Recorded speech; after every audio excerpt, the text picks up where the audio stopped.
Sir बहुत सारी बेटियां हैं जो चाहती है कि हम उस ज़मीन में हिस्सा लें, तो उनका क्या प्रोसेस है? क्योंकि कई सारे बेटियां का कमेंट आया कि सर इसका क्या प्रोसेस है, वो बताइए। देखिए, ये सुप्रीम कोर्ट का भी निर्देश है और सरकार का भी आदेश है कि पिता की संपत्ति में जितना अधिकार पुत्र का होता है, सेम अधिकार पुत्री का भी होता है। तो अगर बेटी अपना हिस्सा लेना चाहती हैं तो वो इस सर्वे के प्रोसेस में अपना दावा प्रस्तुत कर सकती हैं, अपना फॉर्म भर सकती हैं। फॉर्म भरने के बाद किस्तवार की प्रक्रिया होती है, वहाँ पे अपना दखल कब्जा दिखा सकती हैं, या खानापुरी के समय अपना सारा साक्ष्य जमा करके अपने नाम पर या तो संयुक्त खाता या फिर अगर बंटवारा हो गया है तो बंटवारा के अनुसार खतियान दर्ज करवा सकती हैं। बेटी को ये पूरा ऑप्शन दिया गया है कि अगर वो हिस्सा लेना चाहती हैं तो वो अपना अधिकार समर्पित कर सकती हैं, और अगर नहीं लेना चाहती हैं, बहुत सारी जगहों पे आप लोग देखते होंगे 95% लोग ऐसे होते हैं जो बेटियों के शादी में इतना खर्च कर देते हैं कि बेटी उस ज़मीन में, उस जायदाद में हिस्सा नहीं लेती हैं। उनका ये मानना रहता है कि मेरी शादी में इतना खर्च हो गया है,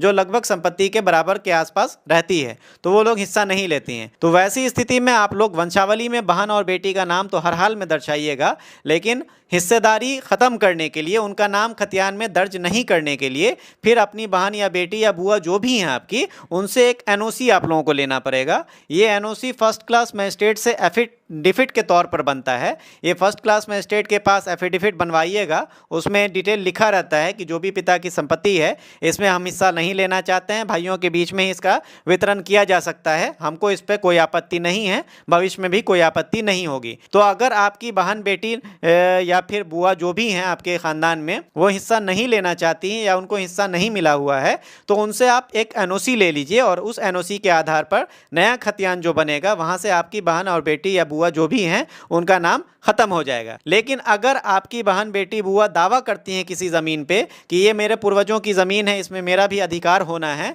तो वो पूर्ण रूप से आज़ाद हैं। वो सारे लोग अपना अपना दावा प्रपत्र 2 और 3 का जो फॉर्म अभी भरा रहा है उस फॉर्म में दावा प्रस्तुत कर सकती हैं, या इसके आगे के प्रक्रम में भी, जब भी खानापुरी का प्रक्रम हो या दावा आपत्ति का प्रक्रम हो, इस प्रक्रम में भी वो अपना दावा प्रस्तुत कर सकती हैं, और जो भी साक्ष्य है, जो आपके पूर्वजों के नाम पे ज़मीन है, वो साक्ष्य उपलब्ध करवाकर अपना नाम वहाँ पर दर्ज करवा सकती हैं। सर कोई ज़मीन मान लीजिए किसी व्यक्ति ने हाल ही में खरीदा, उन्होंने दाखिल खारिज के लिए आवेदन भी दे दिया है, लेकिन आवेदन अप्रूव नहीं हो रहा है। आवेदन अप्रूव के लिए उनसे कर्मचारी मोटी रकम मांगती है, और वो व्यक्ति चाहते हैं कि भाई उस ज़मीन का मैं सर्वे करवाऊँ, तो इसका क्या प्रोसेस होगा, इसके बारे में सर बताइए। देखिए, सर्वे का प्रक्रम जो है, इस प्रक्रम में पूरा प्रावधान ये है कि आपके ज़मीन का पूरा सत्यापन करके, आपका जो प्रमाण है उसके आधार पर उसकी जांच करके आपके नाम पे नया खतियान बनाया जा सके। जहां तक मैक्सिमम लोगों का ये क्वेश्चन रहता है कि मैंने नया केवाला करवाया, लेकिन नया केवाला कराने के उपरांत दाखिल खारिज नहीं हुआ, उसका बहुत सारा कारण हो सकता है। कर्मचारी के द्वारा रिजेक्ट कर दिया गया, या फिर समय के नहीं रहने के कारण दाखिल खारिज का एप्लीकेशन ही नहीं दिया गया, इस तरह की बहुत सारी बातें हो सकती हैं। तो आप लोगों को इससे घबराने की ज़रूरत नहीं है। दाखिल खारिज का प्रोसेस जो होता है वो सर्वे के प्रक्रम में भी होगा। जैसे दाखिल खारिज का प्रोसेस है, सेम प्रोसेस सर्वे के प्रक्रम में भी है। आपके पास जो केवाला है, उस केवाला के आधार पर आप अपना दावा समर्पित करें। समर्पित करने के उपरांत उसकी जांच हम लोग अपने स्तर से करवाते हैं। आपकी ज़मीन पे शांतिपूर्ण दखल कब्जा होना चाहिए, और आपका उस ज़मीन का आपके पास प्रमाण होना चाहिए, जो कि केवाला है। तो अगर केवाला आपके पास है, सही लोगों के द्वारा केवाला किया गया है, ऐसा भी देखा जाता है कि बहुत सारे लोग किसी और के नाम की ज़मीन है और केवाला किन्हीं दूसरे के द्वारा कर दिया गया है। जैसे आपके बड़े भाई के नाम पे केवाला था और छोटे भाई ने उसकी रजिस्ट्री कर दी, इस तरह का मामला कई बार देखने को मिलता है। तो अगर सही लोगों के द्वारा आपको केवाला किया गया है और केवाला बिल्कुल सही है, और आपका उस ज़मीन पे शांतिपूर्ण दखल कब्जा भी है, तो आपको दाखिल खारिज कराने की कोई आवश्यकता नहीं है। अगर आपका दाखिल खारिज नहीं हुआ है या रिजेक्ट हो गया है तो आपको घबराने की ज़रूरत नहीं है। सर्वे के प्रक्रम में ये पूर्ण रूप से उसका सत्यापन किया जाएगा, और सत्यापन में अगर वो सही पाया जाता है तो आपके नाम से नया खतियान बनाने का प्रोसेस होगा। तो दाखिल खारिज से रिलेटेड जितना क्वेश्चन है, जमाबंदी से रिलेटेड जितना भी क्वेश्चन है, वो सारे क्वेश्चन का एक ही रिप्लाई ये है कि आपको दाखिल खारिज करवाने की या जमाबंदी कायम करवाने की अभी वर्तमान में कोई आवश्यकता नहीं है। सर्वे के प्रक्रम में इसका पूरा प्रावधान है। आप आइए और आप आके अपना जो भी दावा है प्रमाण के आधार पर दावा प्रस्तुत कीजिए, उसकी जांच हम लोग अपने स्तर से करेंगे। जांच करने के उपरांत अगर वो सही पाया जाता है तो आपके नाम से नया खतियान बनाने का प्रोसेस कर दिया जाएगा, उसको अलग से दाखिल खारिज कराने की ज़रूरत नहीं है। अगर हम किसी दूसरे व्यक्ति के जमीन पर अपना कह करके सेल्फ डिक्लेरेशन फॉर्म भर देते हैं तो उनके मेन मालिक के तरफ से अगर कोई कंप्लेन दर्ज किया जाता है तो ऐसे में क्या हम पर कार्रवाई हो सकती है? अगर कार्रवाई हो सकती है तो कितने दिनों का सजा मिलेगा? देखिए, आप से जो प्रपत्र 2 और 3(1) भर रहे हैं अभी, तो वह उस प्रपत्र 2 और 3(1) का कोई जांच नहीं है। आप जो फॉर्म भरेंगे वो फॉर्म जमा कर लिया जाएगा शिविर कार्यालय में।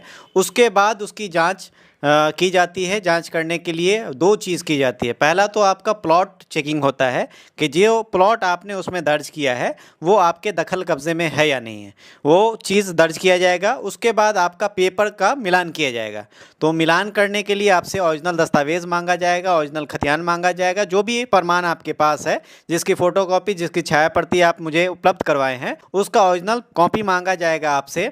और ओरिजिनल कॉपी दिखाने के उपरांत ही फिर आपका नया खतियान बनाने का प्रोसेस शुरू होता है। तो अगर किसी दूसरे व्यक्ति की ज़मीन पे कोई फॉर्म भर देता है तो वैसी स्थिति में फॉर्म तो आप भर देंगे, लेकिन आपका उस ज़मीन पे ना तो दखल कब्जा होगा, ना ही आपका उस ज़मीन का प्रमाण आपके पास होगा। तो वैसी स्थिति में आपके फॉर्म भर देने से भी आपके नाम पे कोई खतियान बनने नहीं जा रहा है। तो इसलिए वो फॉर्म भर के कोई फ़ायदा नहीं है। उसके लिए कोई प्रावधान नहीं है कि आप फॉर्म भर दिए तो फॉर्म के आधार पे ही सर्वे का काम हो जाएगा। तो आपने एक क्वेश्चन किया है कि फॉर्म अगर भर देते हैं तो इस पर कोई सज़ा हमको मिल सकती है या नहीं। तो विभाग की तरफ से अभी तक इस पर कोई ऐसा प्रावधान नहीं किया गया है कि अगर कोई दावा करता है किसी ज़मीन पे तो दावा करने में अगर वो विफल हो जाता है तो उसको कोई सज़ा दी जाए। तो ऐसा कुछ नहीं है।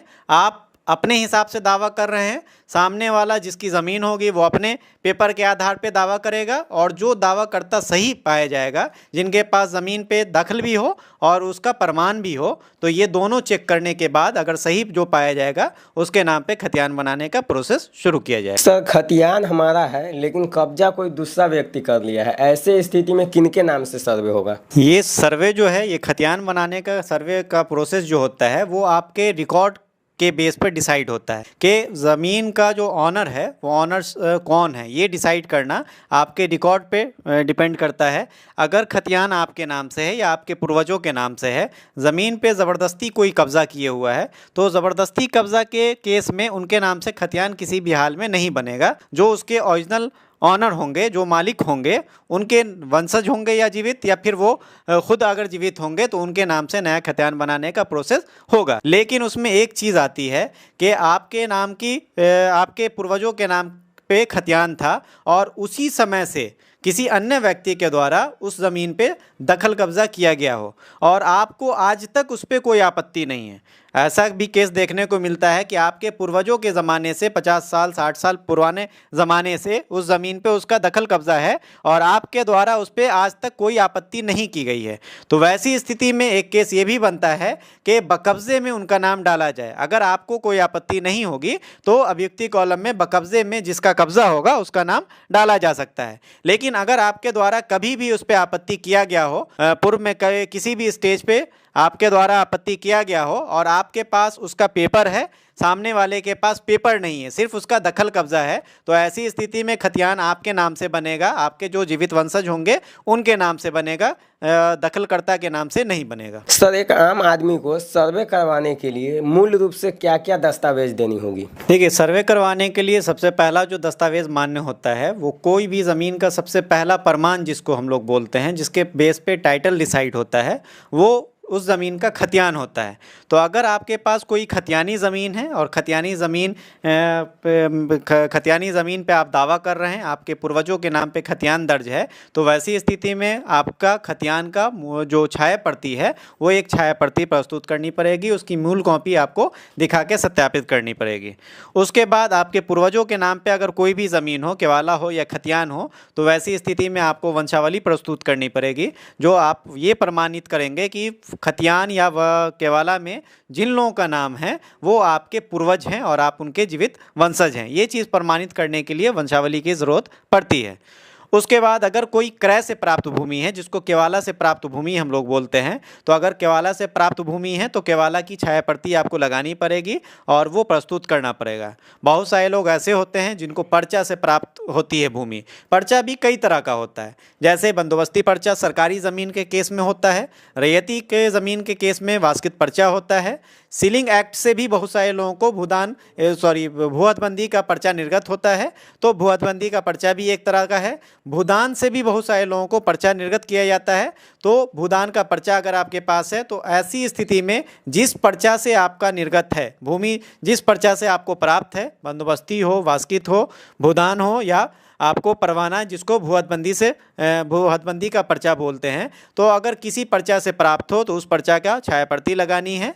आपको अपना आधार कार्ड की छाया प्रति लगानी है। आधार कार्ड पे अगर आपका स्थायी पता नहीं है, बहुत सारे ऐसे लोग होंगे जिनका स्थायी पता गांव का होगा लेकिन वो आधार अपना किसी दूसरे जगह से बनवाए होंगे, तो प्रेजेंट एड्रेस जो होता है आपका वही उस पे आधार कार्ड पे रहता है। तो अगर अस्थाई पता आपका आधार कार्ड पे दर्ज नहीं है तो अस्थाई पता से संबंधित कोई ऐसा साक्ष्य, कोई ऐसा दस्तावेज आप जमा करेंगे जिसके आधार पर आपका जो अस्थाई पता है वो डिसाइड हो सके। उसमें आपका वोटर ID कार्ड हो सकता है या आपका रेसिडेंशियल सर्टिफिकेट हो सकता है या आपका इस तरह का और भी प्रमाण आता है वो पेपर हो सकता है। तो अगर अस्थाई पता आपको निर्धारित करना है, आधार कार्ड पे आपका पता कहीं और का है, तो अस्थाई पता के लिए आपको अलग से कोई साक्ष्य उसमें लगाना पड़ेगा। तो ये सारा पेपर है जिसके आधार पर आप अपना सर्वे करवा सकते हैं। आपकी ज़मीन जिस तरह की है, खतियानी ज़मीन है तो खतियान, केवाला की ज़मीन है तो केवाला, पर्चा की ज़मीन है तो पर्चा, जैसा भी आपके पास प्रमाण है उस प्रमाण का एक छाया प्रति लगाना है, आधार कार्ड की एक छाया प्रति लगानी है। अगर अस्थाई पता से रिलेटेड कोई इशू है तो वहाँ पर आपको अस्थाई पता के प्रमाण के तौर पर कोई भी दूसरा दस्तावेज लगाना है। और बहुत सारे केस में आप लोग देखते होंगे, जैसे केवाला में जो होता है वो नाम में थोड़ा बहुत का अंतर हो जाता है। आपका नाम जैसे राम शंकर है, केवाला पे सिर्फ शंकर चढ़ गया, राम छूट गया किसी कारण से, या उस समय राम शंकर को शंकर शंकर ही बोलते थे तो केवाला पे भी दर्ज हो गया। तो थोड़ा बहुत का अंतर जो होता है, पिता का नाम आपका बिल्कुल सही है लेकिन नाम में आपका राम छूट गया, तो ऐसी स्थिति में आपको एफिडेविट बनाने की ज़रूरत होगी, जो फर्स्ट क्लास मजिस्ट्रेट से एफिडेविट बनेगा। तो ये सारी प्रक्रिया जो खानापुरी के समय होगी वो चेक करके आपको बताया जाएगा आपका पेपर कि इस पेपर में ये चीज़ कमी है, वो उस समय आप उपलब्ध करवा सकते हैं। वर्तमान में आपके पास जो मेन पेपर है वो खतियान है, खतियान के साथ साथ आपका वंशावली है, आपका केवाला है और जो पर्चा से प्राप्त भूमि है तो उसका पर्चा है और आधार कार्ड है। सिर्फ इतने पेपर की अभी आपको ज़रूरत पड़ेगी जो आपको फॉर्म के साथ जमा करना है। अगर ये सारा पेपर अभी आपको उपलब्ध नहीं हो पा रहा है, समस्या हो रहा है लाने में निकालने में, अगर आपके पास उपलब्ध नहीं है तो आप इस पेपर को खानापुरी के समय भी प्रस्तुत कर सकते हैं। अभी सिर्फ आप जो फॉर्म 3 पेज का है वो 3 पेज का फॉर्म भी भर के कार्यालय को समर्पित कर सकते हैं। और आगे की जो प्रक्रिया होगी जिसको खानापुरी की प्रक्रिया बोलते हैं, जिसमें आपका मालिकाना हक डिसाइड किया जाता है, उस समय भी अपना सारा दस्तावेज, अपना सारा प्रूफ जमा कर सकते हैं। उसके आधार पर सर्वे का काम होगा। सर, जब पत्र 2 हम भरते हैं वहाँ पर जो है रैयत का नाम देना है। ऐसे में जो जिनके नाम से ज़मीन है उन रैयत का मृत्यु हो चुका है, ऐसे में क्या वहाँ पर किनका नाम दिलाएगा? उनके पुत्र का नाम दिलाएगा या फिर जिनके नाम से ज़मीन है, जिनका मृत्यु हो चुका है, उनका ही नाम दिलाएगा? देखिए, प्रपत्र 2 जो वैसे व्यक्ति भरेंगे जो ज़मीन धारित करते हैं, जो ज़मीन जोत कोर कर रहे हैं। तो मृत आदमी तो ज़मीन का जोत कोर करेगा नहीं, जो जीवित रैयत होंगे, जो जीवित वंशज होंगे उसके, वही उसको जोत कोर कर रहे होंगे। तो प्रपत्र 2 का जो पहला कॉलम रैयत का नाम है, वो रैयत के नाम में हमेशा जो जीवित व्यक्ति उस ज़मीन को जोत रहे हैं, जिनके द्वारा उसका जोत कोर किया जा रहा है, उस जीवित व्यक्ति का नाम दर्ज होगा।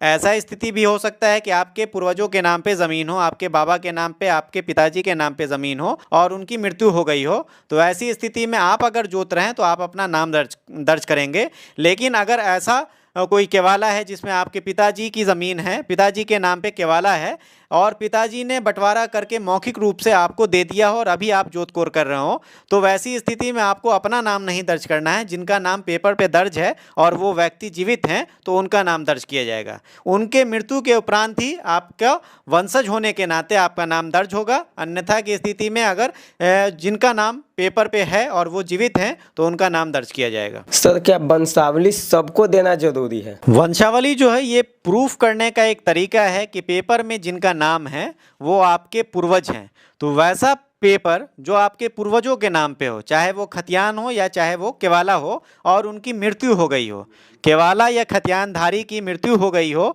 और उनके वंशज के द्वारा अभी ज़मीन का जोत आबाद किया जा रहा हो, तो वैसी स्थिति में ही आपको वंशावली प्रस्तुत करना है।